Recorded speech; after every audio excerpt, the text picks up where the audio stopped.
from your hand. And Father, we thank you for the best gift that you've ever given to us in your Son, Jesus Christ, and the salvation that he brings to everyone who calls on his name.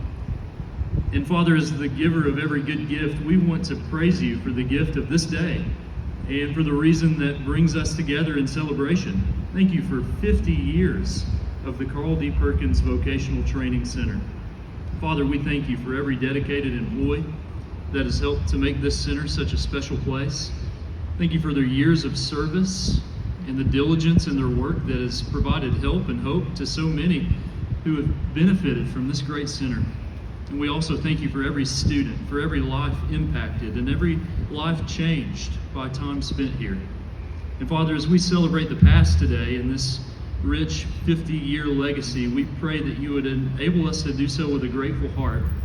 And we also pray that you would give us an optimistic mindset that even as we celebrate the past, we can at the same time look forward into the future, trusting that you have even greater days ahead for this wonderful place and these amazing people who serve in it and are served by it.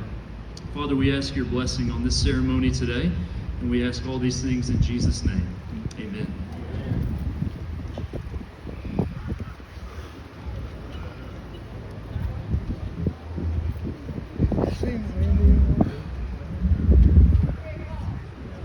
Everybody remembers Tab Cola from the early 70s. Xerox Alto made the first cell phone call. Ethernet and fiber optics were created, and gas was 40 cents a gallon. Many things have changed over these 50 years, but the one thing that has remained constant is our commitment to those we serve at the Perkins Center. There are so many of you here today that I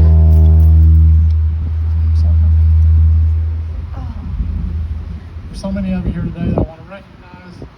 I'd like to start.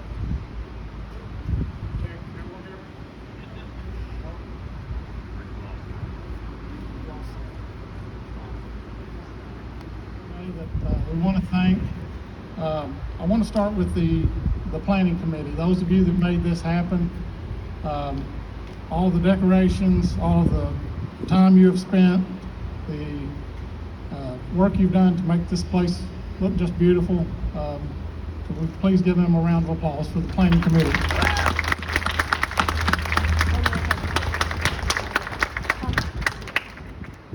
Also want to thank the retirees for coming out today. I can't tell you how many I've seen, but probably in the number of 50 to 60 maybe retirees. So if the retirees would hold up your hand or stand up, let's give them a round of applause as well.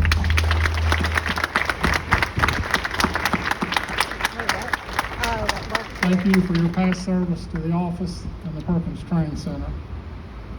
We also have a number of field staff here today and our central office staff. Would those staff please stand or wave your hand and let us recognize you?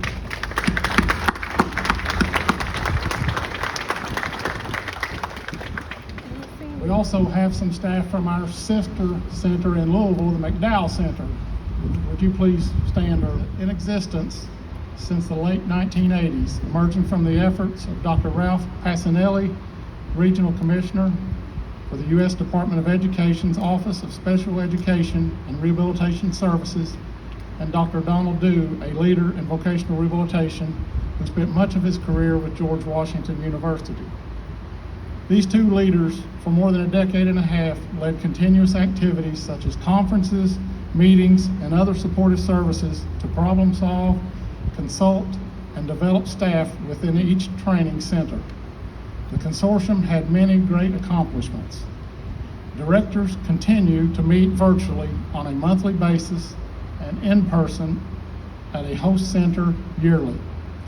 This year, we are proud to host the Consortium of Vocational Training Centers.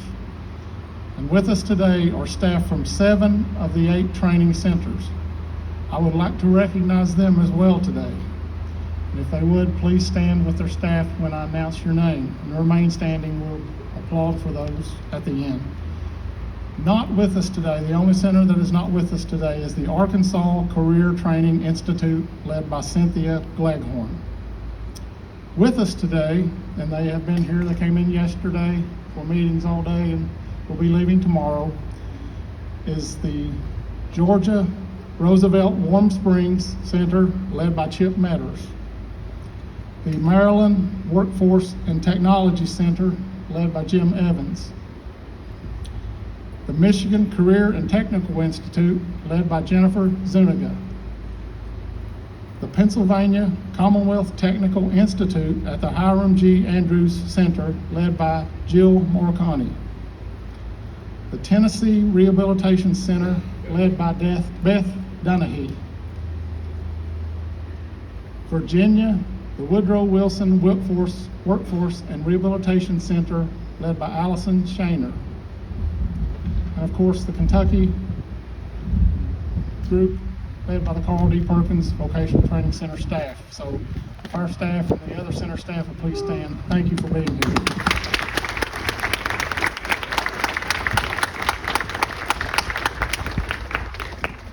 The support that that group gives and provides to each other on a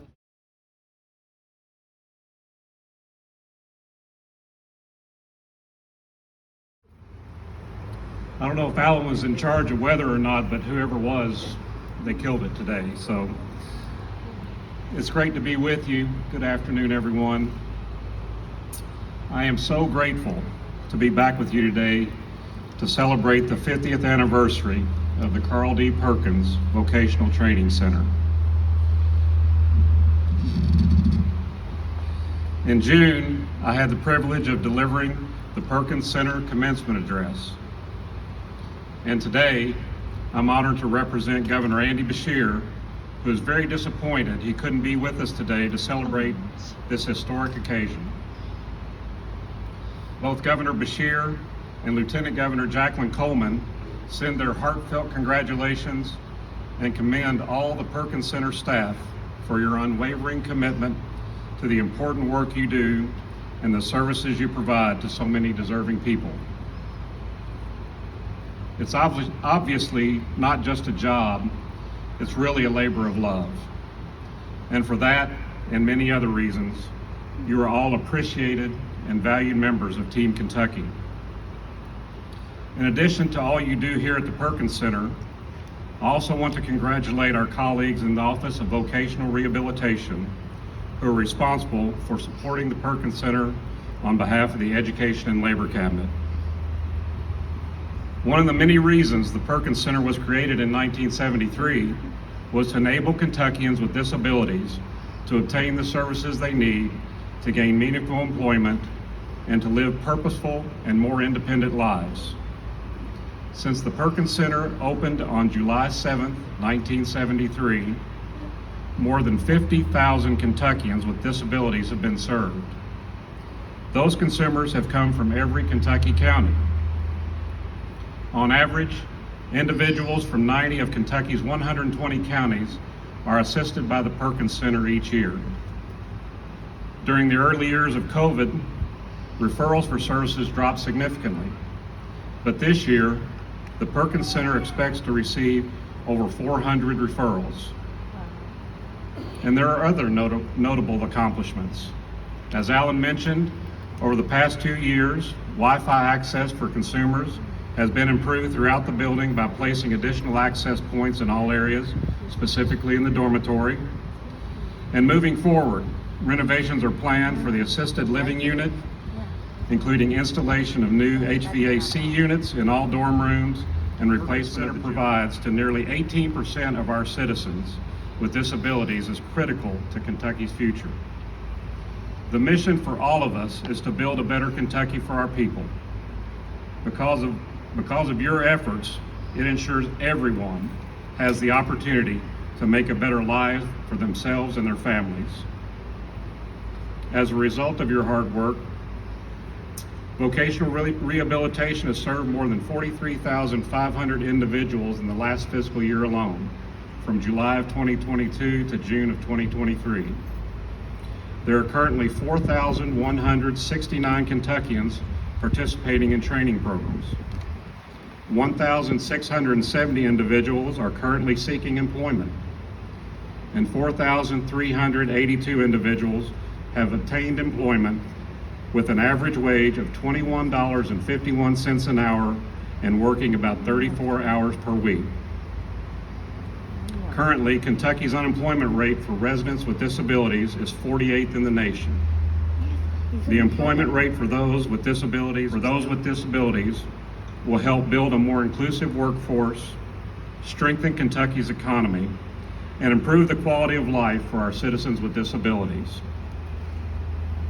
I want to express our sincere appreciation to Executive Director Cora McNabb and to Perkins Center Director Alan Gullett for their visionary leadership that helped make Employment First a reality in Kentucky.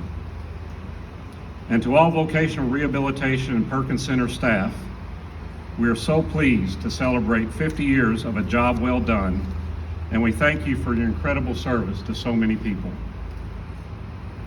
This milestone in the distinguished history of the Perkins Center never would have been possible without the dedicated and committed people who have worked so hard throughout the years to make a real difference in the lives of our fellow Kentuckians. We commend you as you continue to serve this community, our entire state, with a history of excellent service and those before you have provided. We are proud of your leadership in this region as one of Johnson County's largest employers. The entire Perkins Center team reflects our shared values every day as you dedicate your skills, your expertise, and your passion to assist your fellow Kentuckians with the training they need to live more independently.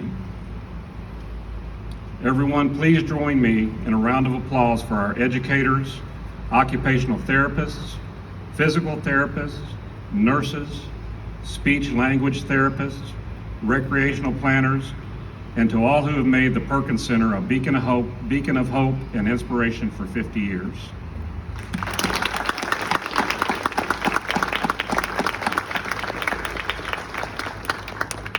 We are truly grateful for you, and today we salute you.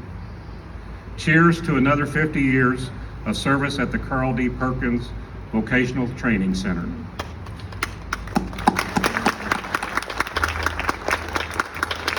And now, if it's okay, we'll go off script a little bit because I have a proclamation for the governor that I'd like to read and present to Alan Gullett.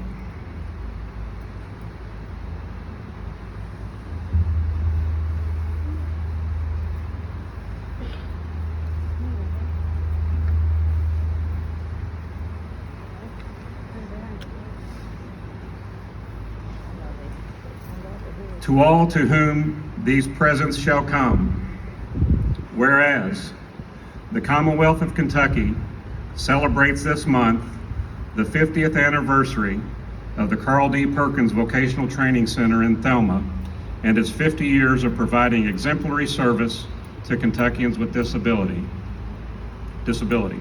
And whereas the center is one of just 8 state-operated comprehensive rehabilitation facilities in the nation that helps individuals with disabilities in their quest to enter or re-enter the workforce, improve their quality of life, and gain increased independence. And whereas during these 50 years, the center has served more than 50,000 people with disabilities and has made a significant contribution to Kentucky's workforce. And the last whereas, the center and its staff continue to offer high-quality, comprehensive services for clients and help them gain employment.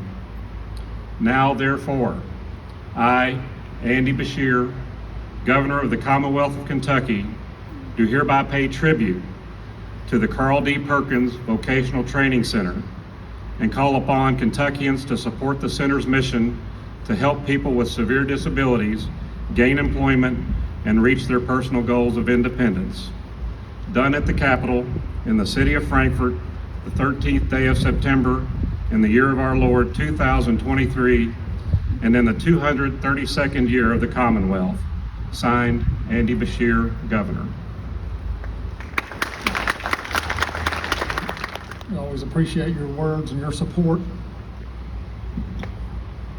Next on the program, I know we had Deputy Secretary Beth Brindley.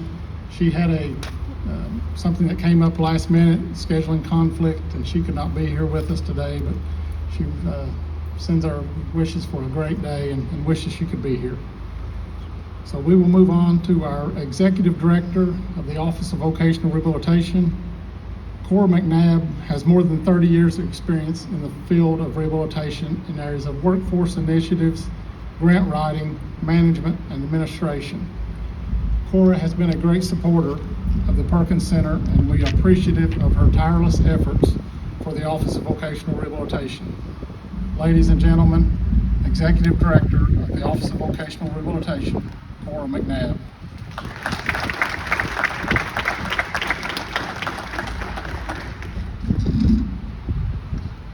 Good afternoon. I'll keep my remarks short this afternoon. I'm sure you'll be glad to hear that. But when my children were small and we used to go on trips sometimes to keep them occupied in the car, when we'd be driving, we'd go past different houses or buildings, and we would take turns making up stories about the people that we thought lived in those buildings.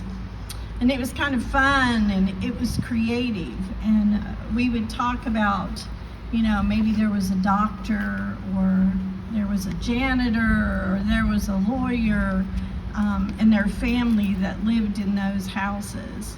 And today, as I walked around the buildings, Susie Edwards and I and Helga Gilbert, we walked around and we looked at all the pictures. And 1973 was a long time ago, and things were probably very different back then. So I had just probably was finishing up college at that time. And so the people that came here experienced things much differently than we do now. And if the walls could talk, we could probably learn some of the stories about the people that were here. And I think there are individuals here today, I know there are individuals here today that were probably there back in 1973 that could tell us some of those stories about the lives of the people that came to Perkins, participated in services, and went out those doors feeling more confident and able to obtain employment and meet their goals. The other thing that I want to mention to you today, in 2021, when the pandemic was still raging, my husband and I celebrated our 50th wedding anniversary. And that was quite a milestone, right? Just like Perkins today reaching 50 years. And anything that makes it 50 years, whether it's a relationship, it's a building, it's a program, means that it has a good, solid foundation. Not always are the things that happen good things. Sometimes, we make mistakes and we learn from those mistakes and we go on. And it helps us to make improvements that we need to make. But Perkins is one of those 50-year programs that apparently has a good foundation, and it has a staff that are dedicated and passionate about what they do. So I want to thank all of you for coming today and celebrating with us. And like Secretary Link said, what a beautiful day. We couldn't have ordered a more beautiful day. A little bit windy. I'm sure most of you could see the flag was trying to knock me off of on my chair earlier. But thank you all for coming, and please enjoy the rest of the day. Johnson County Judge Executive Mark McKenzie. Mark has been the Judge Executive for, I think, about 4 or 5 years now, 4 or 5 or so, 2019, I think. So I didn't get his bio, and I told him I wouldn't tell all the bad things. And of course, I couldn't think of any bad things to tell about him, so it's all good. Mark and I met probably 10, 12 years ago when I was working in the local field office. I would see this guy coming, going in the building sometimes, and there was a bank next door, and there were some upstairs offices, so I started talking to him, and I started telling one of my coworkers, I said, man, that's the nicest guy I've ever met. He always has good things to say and just really greets you, whether he's upset or not, with a smile and some good words. So It's always a pleasure to see Mark out in the community, and he's doing great things, and he's always there and available when we call or have questions for him or his office. So, Mark, thank you for coming.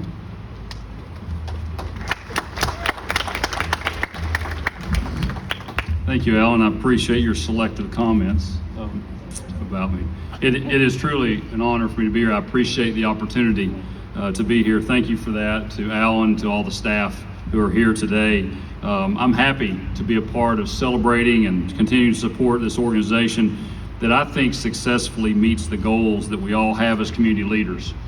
And that is that we want to improve the quality of life for all those who we serve, in whatever respect that might be. We want to improve the quality of life of all individuals. I've been fortunate to know all of the directors of this facility that have led or continue to lead this valuable organization. Some of them I've known personally, some of them I've known since I have been old enough to remember people. And I feel very fortunate to have known so many of the directors that have served and led this organization.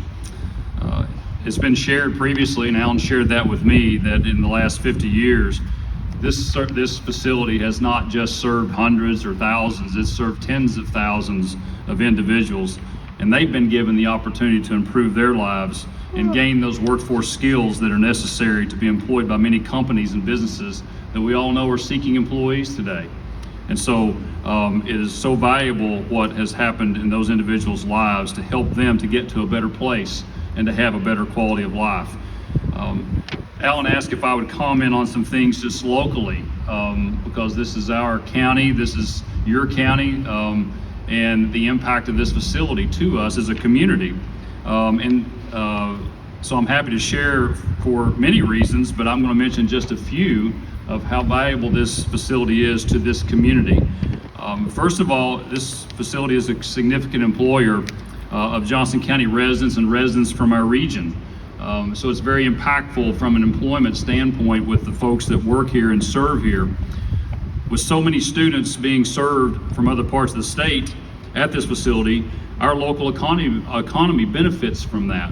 We know that the students have an opportunity to spend money within our community, and they also, their families and their friends who visit here have an opportunity as well to stay and to spend money in this community that helps our economy in so many ways. We thrive as a community the more that we all get involved, the more that we all engage. That's when we will see the levels of success that we want to see in whatever area that we serve, whether it be serving this facility or serving our community as a whole. We know that involvement and engagement is key to that. And what's interesting, and I hope that all of us know this, but if you don't, I want to share this with you, and because I didn't know the extent of the involvement and the partnerships that existed in the community through this facility. But this facility, this center, is very involved with partnerships within our community. It's involved through memorandums of understanding with our local public school systems, with local businesses such as Advanced Auto and O'Reilly Auto Parts, the Christian Appalachian Project. The food service folks here and students help prepare meals for one of our local workforce training facilities. So they're very engaged in partnering and helping in this community because it helps the students, but it also helps the community. And that's how we all move forward, is through partnerships, and collaboration is key to our success. And these partnerships provide students with valuable work experience, and in turn, they will receive letters of support for future employment. And we all know that is important, to have those letters of support. A letter of support that shares with whomever that is going to consider your employment, to let them know that this person has the skills and has the discipline, has everything that it takes to be that valuable employee that employer is seeking. I would say this also about Johnson County as well, that we are experiencing growth in this community right now. We're experiencing growth through new business openings, through expansion of existing businesses. We have public infrastructure projects going right now that are going to further the need for trained and capable workforce. I hope that all of you all are seeing and experiencing the growth in this community and the opportunities, and that's why each of these opportunities of growth are going to need employees to help support their mission and their goals as well. And this facility helps to train individuals to help them meet those goals. And so we're excited about the future. We're excited about what's happening right now in this community, but we're really excited about what's to come, because we have more to come. and we're working hard every day, again, to try to meet that mission of trying to improve the quality of life of every individual to whom that we serve. So I want to say thank you again for allowing me to be a participant today in this ceremony, and congratulations to the Carl Perkins Vocational Training Center for 50 years of service. Thank you. Larry was the third student to arrive at the center on opening day to train in the cabinet making and woodworking program. Upon graduation, he was offered a job in the recreation department at the center, where he worked for more than 20 years. During this time, he also worked his own business, performing contract work on various building projects. Upon retirement, he worked with a nonprofit, and I think he still does today, as their site foreman. You might have also seen Larry in the community involved as refereeing basketball, umpiring basketball, and he's also been very active in his church. Larry, we appreciate you being here today and saying some words about the Perkins Center.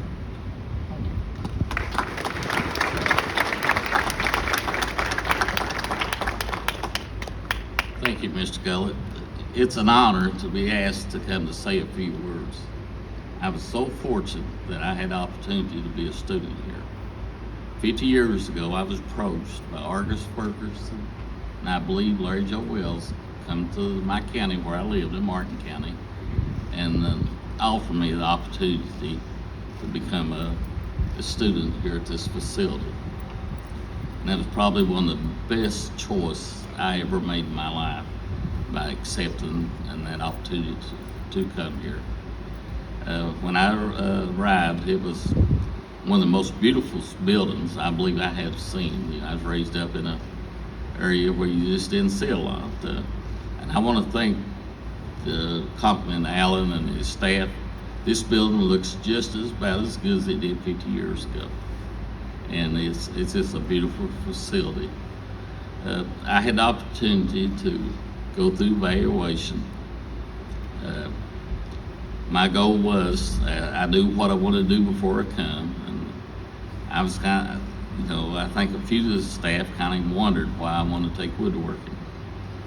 But they gave me a shot of done it. I had to go in and, and prove that being in a wheelchair, I was able to do it. The first two students that started that class was two wheelchair. Danny Morton was the instructor, and he told me one time, he said, I never thought I would be my first two students would be people in a wheelchair. But, they did give us a shot, and I'm so thankful they did. Not only that, I had the opportunity to, get my GED through my stay here at the center. I wasn't able to go to high school. I just had an 8th grade education when I came here. The high school they just built, every class was on the second floor. So I just had to make a choice. I couldn't go. But through this center, it allowed me all the opportunities I needed in life. Like I say, I got my degree in woodworking. I got my driver license. I met the young lady that I've been married to, coming up will be 47 years. We have a young lady and some beautiful grandchildren. The opportunity I had right before I graduated, there's a position in recreation came open. I know a lot of people probably thought, well, he's going to throw away over 2 years of training. But at that time, I just felt like a job was what I had to start off with. And I was so blessed I took that job. Like I say, I worked over 20 years in recreation. I loved the staff I worked with. I loved the department. I had the opportunity to coach wheelchair basketball, a Special Olympic team that in '83 we went to the LSU campus and competed in the World Special Olympic softball game. And the team from this facility won the world championship. And that was probably one of the most of my life. I'm so proud to be a part of those kids. I still have some that call me time to time just to stay in touch. But, while I was working here, I had a good friend that worked in the security department. Him and I both worked in evening positions. We talked about starting up a little business. It was a gentleman by Clarence Ward, everybody knows, dear friend of mine. We did that for several years. We did home improvements for FHA. I did that till I retired. Then I pretty much, when I left the center, I retired from both positions. I sort of closed the business out, and I said, well, I'm going to enjoy just not doing a whole lot. Well, in about 6 months, I was so bored I couldn't stand it. My wife come home from church one day. She said, there's a gentleman needed somebody to just show him how to do a few things. So she volunteered me to Good Neighbors for a half a day. Well, that's turned in going on to 17 years now. So it's just been a pleasure to be able to be, to help what we do with Good Neighbors. We work on low income working people. They have to be working for the qualified, it's just been a pleasure to do that. I've just been so blessed to have the opportunity to be a part of this center. I worked under some great directors, Mr. Burchett, Mr. Gillen, Mr. Duke, and it would have been an honor to work under Mr. Gullett. Alan, I've known him for years, but I didn't get that opportunity. But I just want to thank the center for giving me an opportunity in life. I don't think I would have been able to accomplish what I've done. I almost know I could have without this facility. And like I say, I pray that it goes on for another 50 years. I want to thank for having me here, just say a few words. And I just pray for each one of you. Just have a blessed day, and I thank you for having me here. And thank you, Mr. Gullett. Retiree Carol Burchett. I knew many things about this next speaker. He was a basketball sensation at Flat Gap. Went on to play basketball at the University of Kentucky, where he scored over 500 points and grabbed over 400 rebounds. In his senior year, he was named third team All-SEC. But what I didn't know until recently is that he won the regional championship in the 2-mile cross country in high school. So that would explain why staff at the center either, when he came around, if they weren't doing their job, they hid from him because he could chase them down. He was that fast. Carol, it's been a pleasure getting to know you better these past couple years, fishing trips and hearing all the stories of the past. Your friendship and words of encouragement over the past few years mean more than you know. Ladies and gentlemen, the Perkins Center's first director, Mr. Carol Burchett.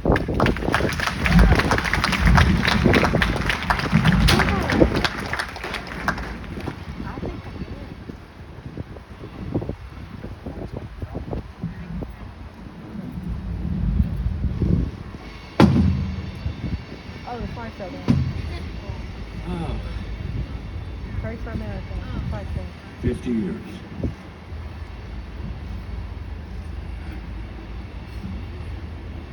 It really seemed like last week. I want to introduce a few people. First, my wife and daughter, and my sister is here. I'd like for them to stand. 60 years that she's been a partner.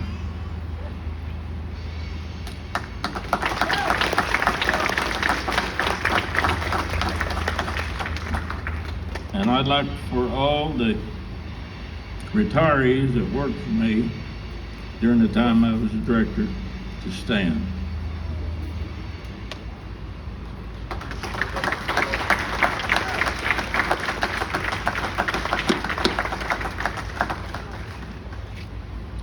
know, I thought a lot about what to say today. And one of the people that Alan, I don't think, said it had an important role here, and that was Wendell Van Hoos. He was minority leader in the Senate at the time the funding was made available. And 90-10 money, I'd like to invest some that way, is really something that you don't normally see happen. But that's how the center was built. 90% of the funds came from the federal government. I was privileged to be in that first meeting. And as we drove back from Cleveland, Mr. Kaufman looked over at me and he said, "Carol, I want you to head this program up and run the center." And I said, "Mr. Kaufman, I barely got started in rehabilitation." He said, "We'll furnish the training that you'll need." And he made trips, sent me to Oklahoma University at Norman, Oklahoma for 10 courses in administration, to St. Paul, Minnesota, 2 trips in the month of May in a Volkswagen, and a trip to Windsor, to Connecticut, all in May in a Volkswagen, in order to hopefully increase my knowledge and prepare me for what was going to happen. Also, I spent different weeks at a time at Georgia Rehabilitation Center in Warm Springs, Georgia, just shadowing the director and picking his brain on what he would do different, what he would add to the program. And also, West Virginia, they had a facility at that time, it no longer exists, and Woodrow Wilson, and also in Pennsylvania. So the 2 years that this facility was being built, and of course I saw the first piling, drove to support the dormitory structure. I was a busy person, but it was fun and rewarding and scary, to say the least. But the man I want to honor today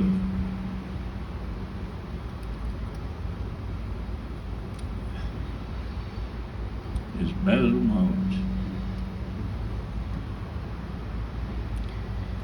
He was my high school principal. He gave me the opportunity to come to the rehabilitation program through a federal grant to try to improve the services to the people of East Kentucky. He also hired a lady at that time, Zella Archer, in a similar program, and Jack Klein in a similar program, and Roger Short in a similar program. And I think Jack and Roger is with us today, and I'd like for them to stand.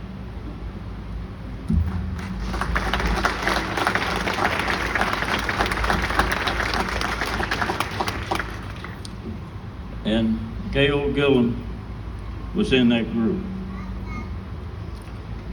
So when the center, when we got closer for the time to take the center and start developing programs and stuff, I was able to convince Roger, Gail to come as my assistant director, Roger in charge of training and the maintenance part of it and evaluation. I was able to convince Zella to come to take care of the counseling and dorm part of it, and Denise Clark from Social Services to come to help head up our medical unit. And we got our heads together and tried to plan and look at all the things that we had to do the next year and a half to get this facility open. We had to write programs, we had to buy furniture, and hire staff. So the first thing we tried to do, and it was a goal of mine, because I'd seen so many federal programs come into Eastern Kentucky, and they always sent the director with them. They never trusted us East Kentucky people to do the job.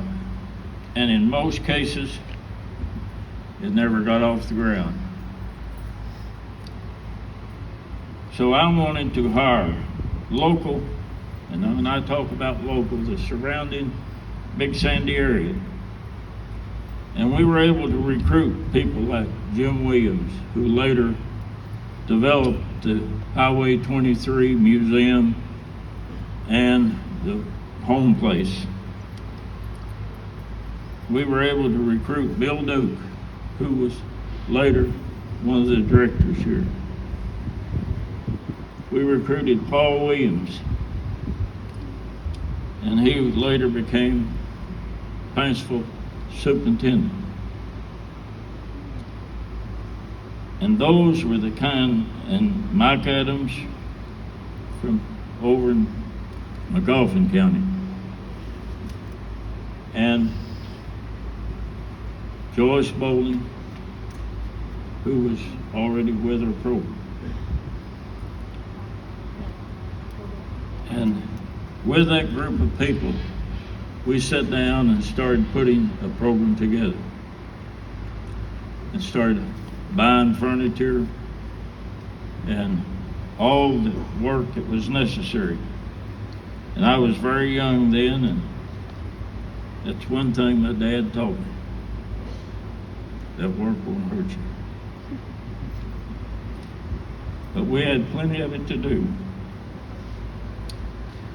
And once we got near opening time, we knew that we need other people. And as Judge tipped on it,